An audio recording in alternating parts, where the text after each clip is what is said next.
Buenas noches. Quiero primero agradecer a los organizadores, a Ricardo Foster, al Ministerio de la Cultura argentino, haber tenido la idea brillante de organizar este foro y haber tenido la gentileza de invitarme a participar en él. Yo pienso que lo primero que deberíamos hacer esta noche, una vez más, es expresar nuestro sentimiento en este momento en que Venezuela ha vivido una intentona golpista el 12 de febrero pasado y, por otra parte, ha padecido esta amenaza formulada por el presidente de Estados Unidos anteayer, cuando declaró que Venezuela representaba una amenaza para la seguridad nacional de Estados Unidos, lo cual deja suponer toda una serie de operaciones que pueden poner en peligro efectivamente la supervivencia de la revolución bolivariana. Yo quisiera que expresáramos nuestra solidaridad con Venezuela. Venezuela ha dicho piedad, somos todos.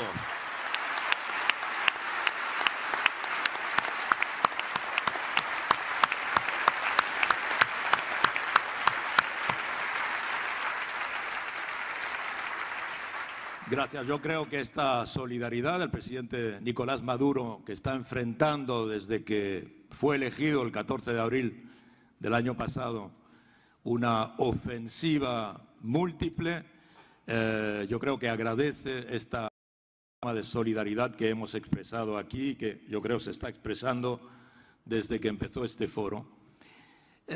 ¿Cuál es el sentido que yo le veo a este foro? Primero porque como cada uno de nosotros, cada una de nosotras, observamos que, curiosamente, han acudido a este foro personalidades de enorme relieve. Hay pocos lugares en el mundo donde se encuentran concentrados tantos, digamos, intelectuales, tantas inteligencias, tantas experiencias, tantas propuestas, como las que se han dado cita aquí. Esto tiene un sentido, indiscutiblemente. La última vez que yo recuerde que había habido tal acumulación de intelectuales de muy alto nivel venidos de Estados Unidos, acabamos de escuchar una conferencia de Noam Chomsky, cosa muy excepcional. Hemos estado escuchando esta tarde intervenciones de altísimos intelectuales, y ese nivel se va a mantener estos 3 días. La última vez, decía yo, que pudimos asistir a este tipo de reflexión, de concentración, de reflexión, fue en los grandes años del Foro Social Mundial en Porto Alegre. Cuando creamos el Foro Social Mundial en el 2001, también estaba Noam Chomsky con nosotros, estaba Evo Morales, que venía a hablar de su experiencia de cocalero, estaba Rafael Correa, que venía a hablar de su análisis de la economía globalizada, estaba Fernando Lugo, que venía a hablar de la relación entre la teología de la liberación y la lucha contra la globalización, estaba Lula, que venía a asistir, aún no era presidente, vino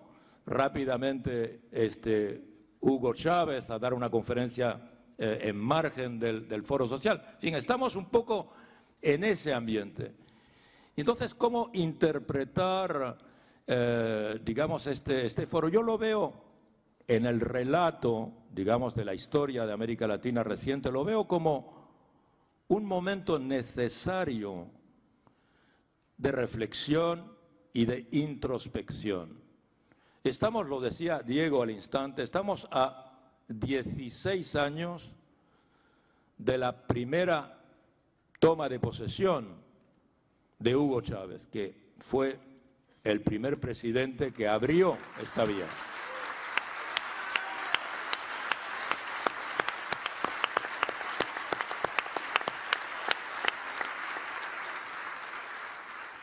Chávez vive y está aquí, está con nosotros, porque el espíritu de Chávez nos habita, evidentemente.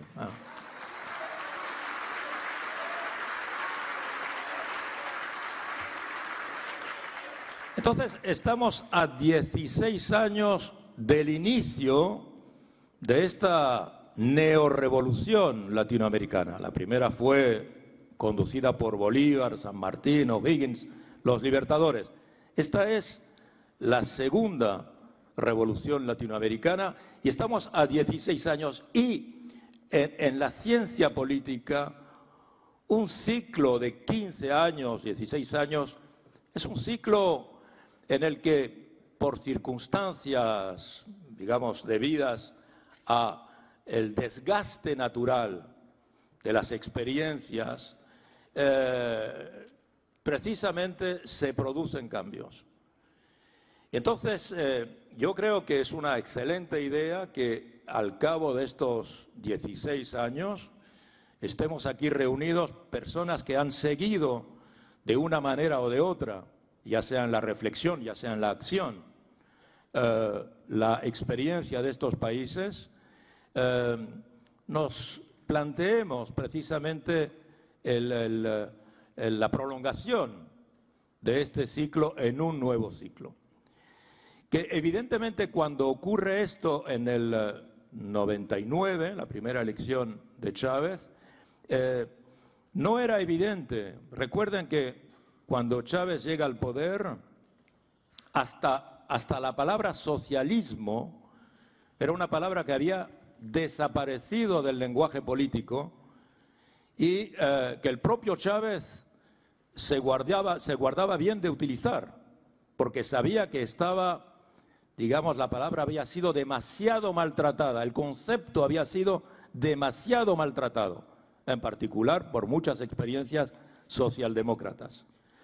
Y por consiguiente, no se trataba de definir con ese concepto de socialismo esas experiencias que empezaron a realizarse en América Latina, primero en Venezuela, luego de manera muy diferente en Brasil, luego en Bolivia, en Ecuador, en Uruguay, en Argentina, etcétera, ¿verdad? Experiencias que conocemos y que tienen como característica, hablando de todos estos países, que desde que se iniciaron, en el caso de Venezuela, desde hace 16 años, siempre han sido ratificadas por los electores. Digamos, en ningún país donde fue elegido un programa de transformación social radical, un programa neoprogresista, de inclusión social, de crítica de las políticas neoliberales, en ningún país esas políticas han sido derrotadas electoralmente. No se ha producido ninguna derrota electoral.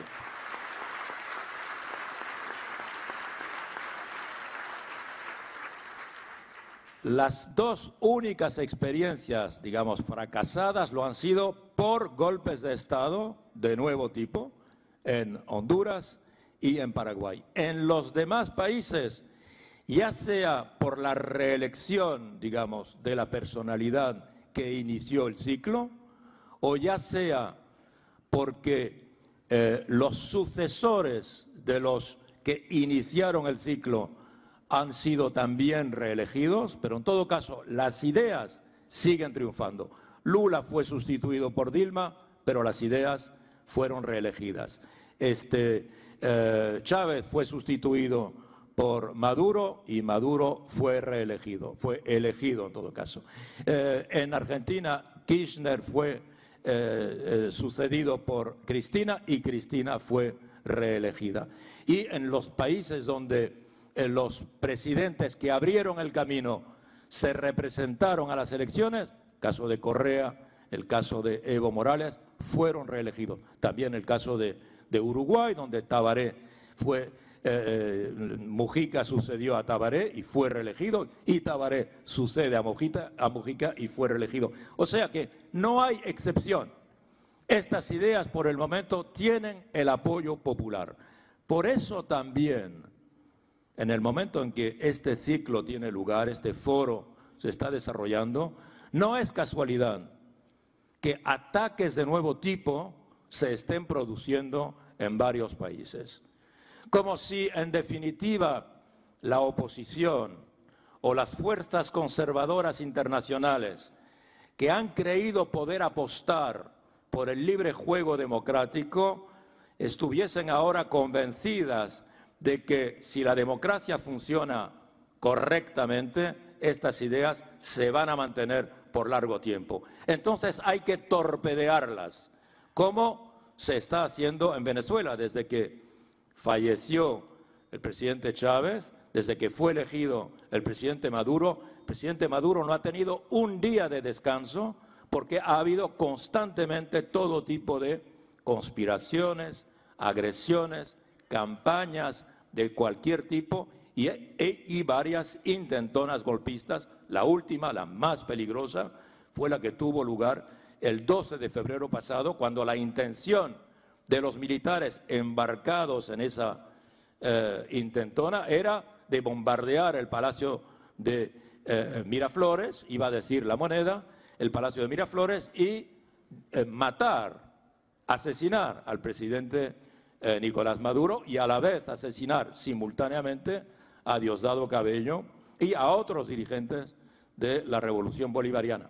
Entonces, y ahora sigue la campaña con digamos, la desvelación, los Estados Unidos arrancándose la máscara que hasta ahora el presidente Obama había mantenido, conservando un tono relativamente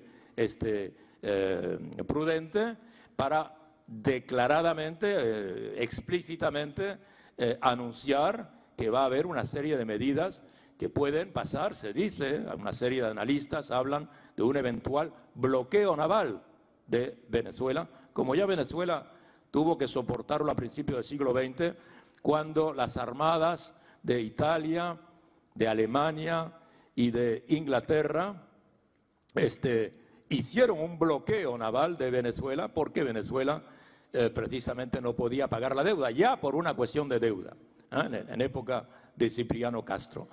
Pero también estamos viendo otro tipo de agresión en torno, en particular, a la utilización mediática de la cuestión del caso de corrupción de Petrobras para tratar de poner de rodillas al gobierno petista de Dilma Rousseff en Brasil, con una campaña internacional que presenta el gobierno de la presidenta Dilma Rousseff como efectivamente un gobierno que no tiene legitimidad en razón de la dimensión de la corrupción, etcétera, y ya se anuncia que debe haber nuevas elecciones o que la presidenta Dilma no puede llegar a terminar su mandato. Y lo mismo a nivel internacional, quizá ustedes aquí en Argentina no se den cuenta, pero a nivel internacional hay esta misma campaña en torno al caso Nisman, y prácticamente se acusa al gobierno argentino de haber tenido una participación en el asesinato de Nisman, y en particular de ser un sistema que utiliza fuerzas ocultas para mantenerse en el poder a la víspera de unas elecciones extremadamente importantes. Entonces, hay ataques simultáneos contra varios países en este momento, como si, repito, las fuerzas conservadoras a escala internacional no quisieran que este ciclo se prolongase. Por eso yo creo que una de las funciones de este foro tiene que servir concretamente a algo, es el de plantearnos colectivamente, solidariamente, cómo podemos contribuir, cada una con su especificidad, a consolidar estas experiencias que, digamos, en estos 15 años, para dar una sola cifra, han sacado de la pobreza en el conjunto de América Latina a unos 50 millones de habitantes, unos 50 millones de personas. ¿En qué otro lugar del mundo?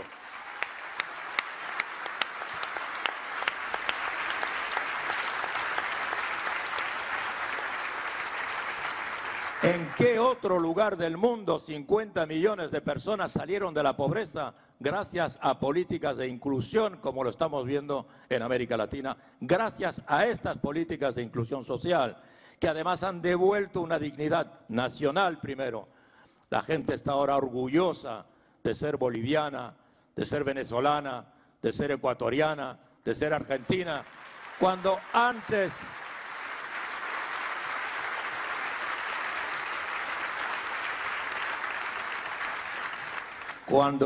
eran países humillados, países lacayos, conducidos por gobiernos vendidos, que únicamente se contentaban de ser los segundones de América Latina y únicamente se contentaban con ser los que seguían las órdenes que les venían de los puntos centrales del mundo. Esto se terminó. Esta revolución, neorrevolución latinoamericana, no solo ha devuelto esta dignidad a los ciudadanos, sino que ha devuelto la emancipación, la autonomía, la soberanía a los estados latinoamericanos, a las naciones latinoamericanas, a la vez que se reforzaba las políticas de integración regional. En ningún otro continente ha habido más iniciativas, más experiencias positivas en materia de integración como las hay en este momento en América Latina, con proyectos como el UNASUR, con proyectos como la CELAC, con proyectos como el ALBA, con proyectos como Petrocaribe, políticas que conducen precisamente a crear una nueva potencia colectiva en el nuevo juego multipolar internacional. Esta potencia colectiva es la América Latina, que mira con orgullo al porvenir y que ahora puede tener política internacional autónoma que le permite salir del eje vertical norte-sur y tener relaciones sur-sur, horizontales, ya sea con el mundo árabe o musulmán, ya sea con África,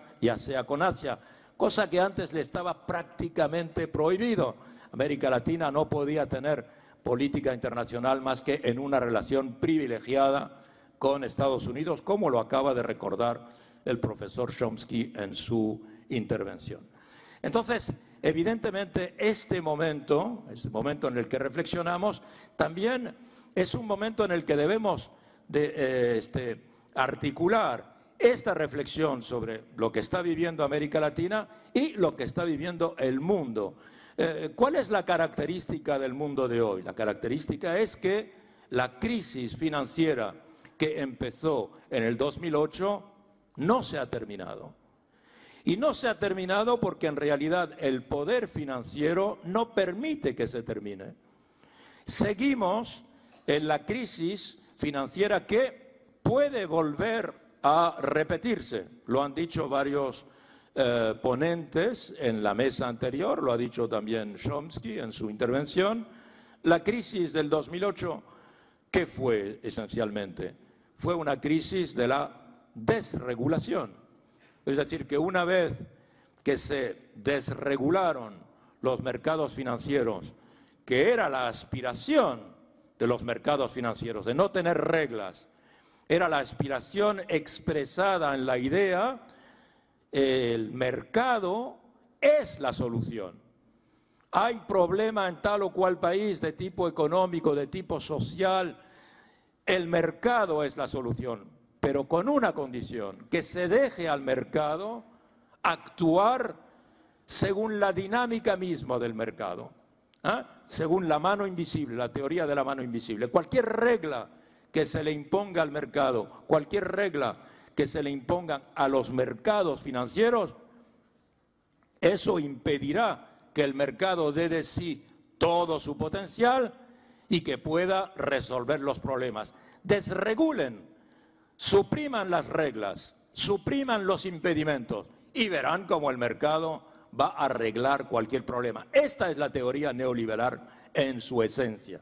Esta es la teoría neoliberal que desde finales de los años 70, principios de los años 80, es decir, desde hace 35 años, está dominando el pensamiento económico internacional. Y no solo el pensamiento económico, sino el propio pensamiento político.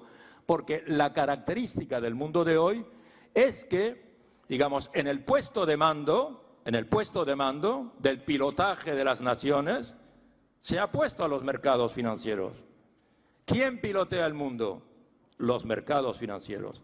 Evidentemente, los mercados financieros tienen un conductor, que es el que conduce, digamos, el tren de los estados. Ese conductor es el presidente o la presidenta que ha sido elegido en tal o cual país, pero, digamos, en los países centrales.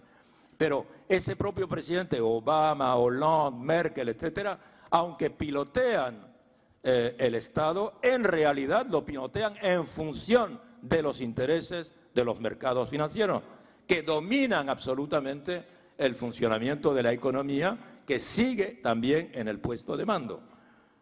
Cuando en América Latina, aquí se ha dicho y se ha repetido, ¿quién está en el puesto de mando? La política, efectivamente. La política está en el puesto de mando.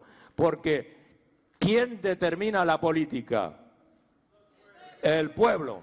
Y efectivamente eso tiene un sentido. Y eso, digamos, los mercados financieros no lo pueden permitir.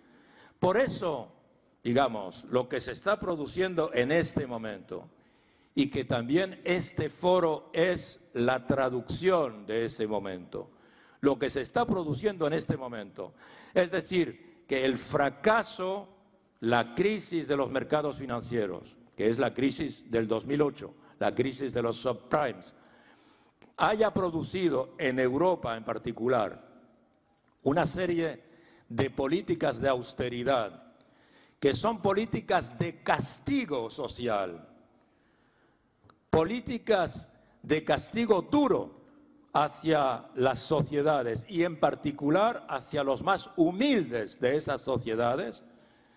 Eso ha provocado que efectivamente en algunos países de América Latina esas partes de la sociedad, los más modestos, los más humildes, los más pobres de esas sociedades, se hayan indignado contra la aplicación oficial de políticas de castigo social. Y esas sociedades, curiosamente, estén ahora teniendo las reacciones que tuvieron las sociedades latinoamericanas en los años 90, después de haber sido castigadas en los años 70 y 80 por políticas neoliberales también de castigo social, políticas de terapias de choque. Terapia de choque es la que se aplica, o que la que se ha aplicado al pueblo griego. Terapia de choque es la que se ha aplicado al pueblo español. Terapia de choque es la que se ha aplicado al pueblo portugués. Y frente a esas terapias de choque, los indignados, curiosamente, están reclamando soluciones que ya en América Latina están en vigor, con las políticas que describimos antes de inclusión social. Y entonces están apareciendo ahora fuerzas políticas en Europa, en particular en Grecia, donde han ganado las elecciones, donde por primera vez una organización política, Syriza, impulsada por el deseo popular de terminar, de poner un término a la dominación castigadora de los mercados financieros conducidos, expresados por la Unión Europea bajo la dirección de la lógica alemana, esas sociedades que han elegido a este partido están reclamando soluciones que ya están en vigor en América Latina.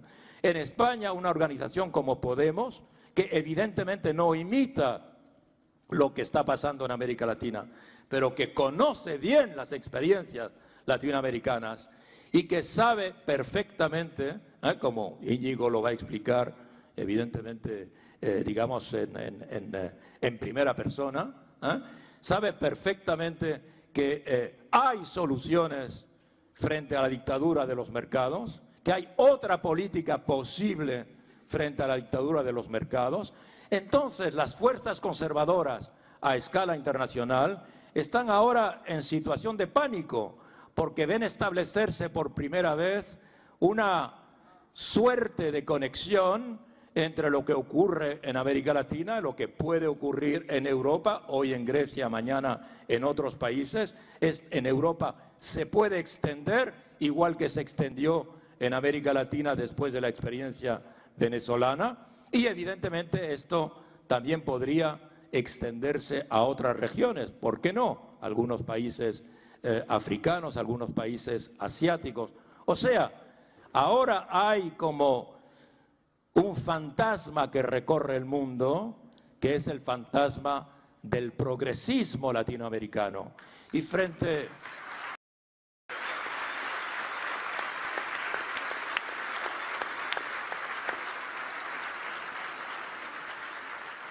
Por eso vemos cómo sube la fiebre, por eso vemos cómo sube la fiebre en algunas capitales internacionales. Por eso vemos cómo el poder financiero acude a su herramienta fiel, a su herramienta dócil, que son los medios de comunicación dominantes. Los medios de comunicación dominantes no son más que la herramienta, el instrumento del poder financiero.